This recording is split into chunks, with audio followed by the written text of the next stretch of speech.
Hello everyone, and welcome to Pride and Perseverance.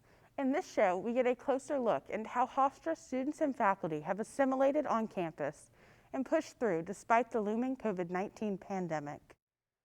I'm your host, Caroline, and today we are going inside residential life here on campus and looking at how everything has changed since the beginning of COVID. All our programming is now online, so we don't really get to connect with residents as personally as we would have in the past.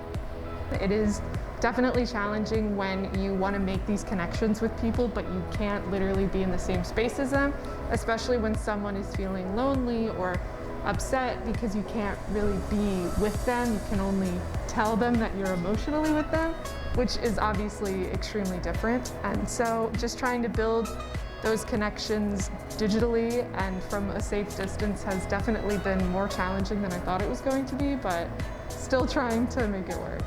The most difficult aspect is no in-person programming. That, in my opinion, has been very difficult for our students, simply because they're spending so much of their time staring into their cameras on Zoom to then not have the opportunity to have the break that they deserve outside of the classroom. We went from having 130 RAs to 70 on campus, so our duties essentially doubled. So I'm on duty twice as many times as I used to be, and I have twice as many residents as I used to.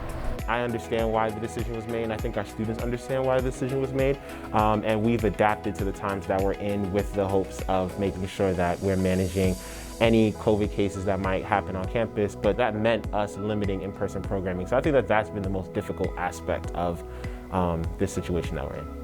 I'm remaining hopeful that this summer will be very progressive in terms of vaccinations, that we can be very safe, and that hopefully our community can look a little bit different in the fall.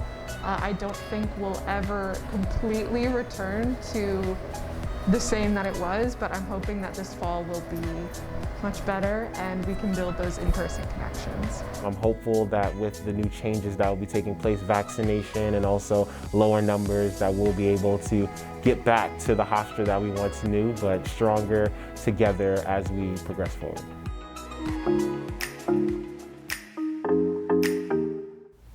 Welcome back. I'm here now with Kaylah, the producer of ResLife Resilience. How are you doing today, Kaylah? I'm good. How are you? I'm doing pretty well. Why did you choose to focus on ResLife? I chose to focus on ResLife because I was very interested in seeing how they were coping through the global pandemic and how they were helping students coping through it too. As a student here at Hofstra, what was it like speaking with members of the staff about the matter of COVID?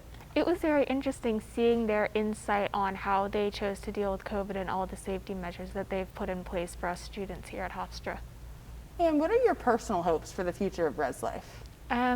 I hope that we can go back to classes in person. Hopefully within the next year, it'll just help continue to build the Hofstra community that we have today. Well, that's all the time we have today. Thank you, Kaylah, for joining me. I'm Caroline, and tune in next time for another segment of Pride and Perseverance.